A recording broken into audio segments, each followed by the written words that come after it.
नमस्कार, मैं श्री राम शिंदे विश्व शांति दर्शन में आप सभी दर्शकों का हार्दिक स्वागत करता हूं। आइए शुरू करते हैं आज का न्यूज मैगजीन। जैसा कि आप जानते हैं, इस न्यूज मैगजीन में हम देखेंगे सिर्फ और सिर्फ सकारात्मक खबरें। शुरू करने से पहले एक नजर आज की सुर्खियों पर। अब हाथ से नहीं, मशीन से बनेंगी ईंटें।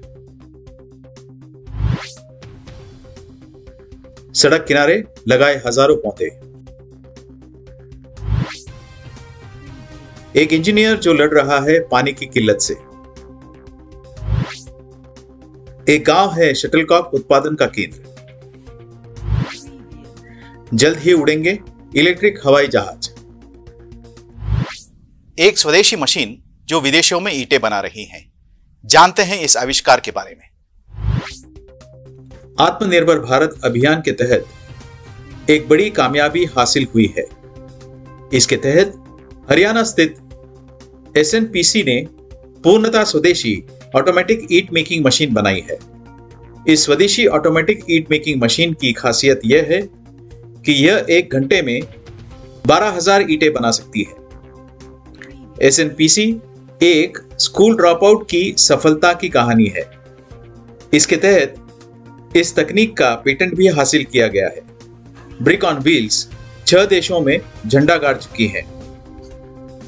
इसका इजाद किया है सतीश चिकारा ने। कंपनी के बाजार में इसके 5 अलग अलग मॉडल्स भी उतारे गए हैं। वो कई सालों से अपने प्रयास में लगे थे, फिर 2014 में उन्हें कामयाबी हासिल हुई। यह कंपनी ITI के जरिए युवाओं को रोजगार भी दिलाती है। ओडिशा में रामचंद्र साहू दे रहे हैं पौधों को पिता जैसा स्नेह। देखते हैं यह खबर विस्तार से। ओडिशा के बारगढ़ जिले में कानगांव के रहने वाले 77 वर्षीय रामचंद्र साहू वृक्षारोपण के लिए जाने जाते हैं। आज के जमाने में जहां लोग रिटायरमेंट के बाद सुकून की जिंदगी गुजारना चाहते हैं, वहीं रामचंद्र साहू ने अपना जीवन पेड़ पौधे की सेवा में समर्पित कर दिया। वह अपने नौकरी के दिनों से ही वृक्षारोपण के काम में जुट गए थे। आज भी उनका ज्यादातर समय पौधे लगाने में और उनकी देखभाल करने में जाता है। साथ साथ स्वास्थ्य संबंधी परेशानियां उन्हें घेरने लगी हैं, लेकिन उन्होंने वृक्षारोपण का काम छोड़ा ही नहीं। सन 1964 में बतौर सरकारी शिक्षक की नौकरी की शुरुआत करने वाले रामचंद्र साहू एक किसान परिवार से हैं। उन्होंने अपने ही गांव के स्कूल में लगभग 26 साल तक पढ़ाया है, इसलिए गांव में सब उन्हें राम मास्टर के नाम से जानते हैं। वह कहते हैं कि उन्हें हमेशा से प्रकृति से लगाव रहा है और यही वजह है कि वह बचपन से लेकर आज तक केवल और केवल पेड़ पौधे की सेवा करने में लगे हैं। लगभग 40 साल पहले रामचंद्र ने पौधे रोपण करना शुरू कर दिया। उन्होंने देखा कि उनके गांव में रास्तों के किनारे पेड़ पौधे ही नहीं थे, जिनकी छांव में बैठकर कोई 2 पल बिता सके। इसलिए उन्होंने अपने घर के पास से ही रास्तों के किनारे पेड़ पौधे लगाना शुरू कर दिया। वो पौधे लगाकर छोड़ नहीं देते हैं, बल्कि जब तक पौधे खुद विकसित नहीं होते तब तक उनकी पूरी देखभाल करते हैं। प्रकृति के प्रति इतना प्रेम रखने वाले इस दंपति की कोई संतान नहीं है। आज इस उम्र में भी रामचंद्र और उनकी पत्नी पार्वती एक दूसरे की ताकत हैं।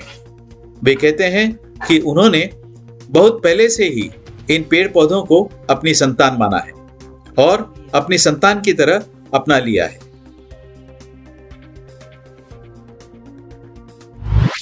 एक वाटर हार्वेस्टिंग सिस्टम जो बचा रही है 50,000 रुपए प्रति माह। कैसे, आइए देखते हैं।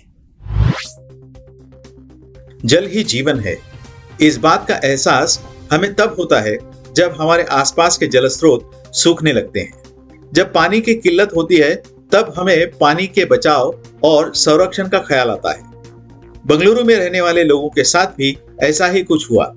बेंगलुरु के बेगुरु में मेट्रोपोलिस गुरुकृपा अपार्टमेंट परिसर के बोरवेल साल 2018 से सूखने लगे थे। वहां जब पानी की किल्लत होने लगी तो लोगों ने पानी के टैंकर खरीदने का मन बना लिया। लेकिन इसी अपार्टमेंट में एक शख्स ऐसा भी था जिसे पानी के टैंकरों की जरूरत नहीं थी। दरअसल उनके पास एक ऐसा rain water harvesting system plan था जिसके बलबूते पर वह पानी की किल्लत से लड़ सकते थे। गणेश शानबाग पेशे से एक सॉफ्टवेयर इंजीनियर है। उन्हें पर्यावरण से, पेड़ पौधों से काफी लगाव है। अपार्टमेंट में जब पानी की परेशानी हुई तो वह जानते थे कि पानी की किल्लत की वजह क्या है। उन्होंने अपने जैसी सोच रखने वाले लोगों को एक साथ जोड़ा और उनकी मदद से अपार्टमेंट के परिसर में एक अनोखे रेन वाटर हार्वेस्टिंग सिस्टम का इजाद किया। इससे न केवल अपार्टमेंट के लोगों की पानी की समस्या दूर हुई, बल्कि इसकी बदौलत हर महीने पानी के बिल में लगभग 50,000 रुपए की बचत होने लगी। इस वाटर हार्वेस्टिंग सिस्टम को तैयार करने के लिए गणेश ने सबसे पहले उन घरों का दौरा किया जो इस प्रणाली को पहले से ही इस्तेमाल कर रहे थे। उन्होंने इस बारे में काफी रिसर्च किया। इसके बाद उन्होंने अपार्टमेंट के लिए एक बहुत ही किफायती और प्रभावी सेटअप तैयार किया। रेन वाटर हार्वेस्टिंग सिस्टम के लिए सामान खरीदना ज्यादा महंगा सौदा साबित नहीं हुआ। गणेश और अपार्टमेंट में रहने वाले कुछ लोगों ने मिलकर एक ई-कॉमर्स वेबसाइट से जरूरत का सारा सामान खरीद लिया।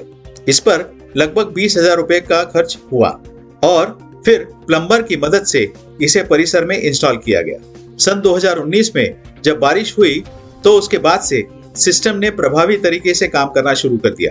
सिस्टम को तैयार करने में जितना भी खर्च आया था वह कुछ समय में ही वसूल हो गया। दरअसल अब पानी के टैंकर पर खर्च होने वाला पैसा बचने लगा। अपार्टमेंट में लगे प्लांट से अतिरिक्त पानी पास की झील में चला जाता है, जो धीरे धीरे घटते जलस्तर को सुधारने में मदद करेगा। आज बेंगलुरु में 30 से अधिक अपार्टमेंट गणेश की इस रेन वाटर हार्वेस्टिंग सिस्टम को अपने परिसर में जगह दे चुके हैं और सभी बहुत खुश हैं क्योंकि उन्हें अब पानी की कमी से जूझना नहीं पड़ रहा। सबसे बड़ी बात यह है कि गणेश ने इस काम में लोगों की मदद करने के लिए एक भी रुपया नहीं लेते, वह फ्री में ही ये काम कर देते हैं। यहां 60-70 इकाइयों में 5,000 लोग 800 बैरल शटलकॉक हर रोज बनाते हैं। लेते हैं ज्यादा जानकारी।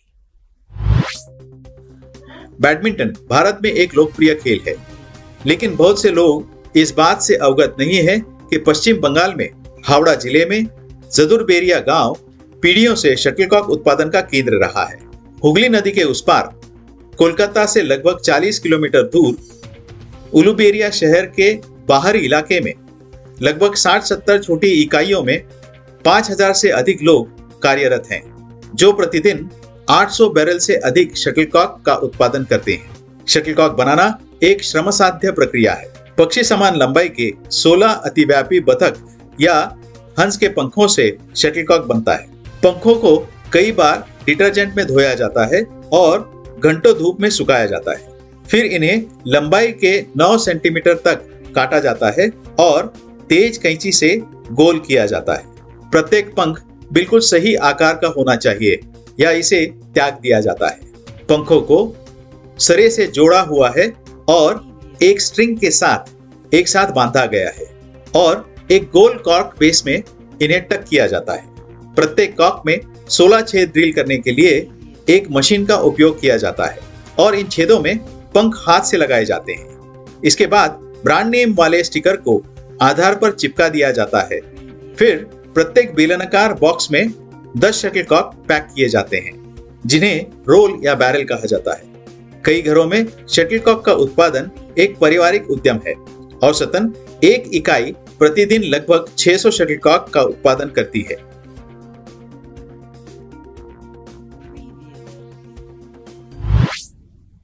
स्कूटर और कार के बाद अब हवाई जहाज भी बिजली पर चलेंगे। सुनते हैं ये दिलचस्प खबर। जल्द ही सिर्फ $1,40,000 में कोई भी अपना इलेक्ट्रिक हवाई जहाज उड़ा सकेगा। जल्द ही बिजली पर चलने वाले हवाई जहाज आसमान में उड़ते दिखाई देंगे। सन 2020 इलेक्ट्रिक एविएशन के लिए मील का पत्थर साबित हुआ है। इलेक्ट्रिक विमानों ने नई दूरी के रिकॉर्ड स्थापित किए हैं, छोटे उड़ान पूरे किए हैं और बड़े खरीदारों को आकर्षित भी किया है। और भी बहुत कुछ होने जा रहा है। 2 साल के भीतर हम देख पाएंगे प्रमाणन के होड़ में लगे बैटरी से चलने वाले हवाई जहाज। अगले साल हाइब्रिड और बैटरी विमान सेवा शुरू होने की आशा है।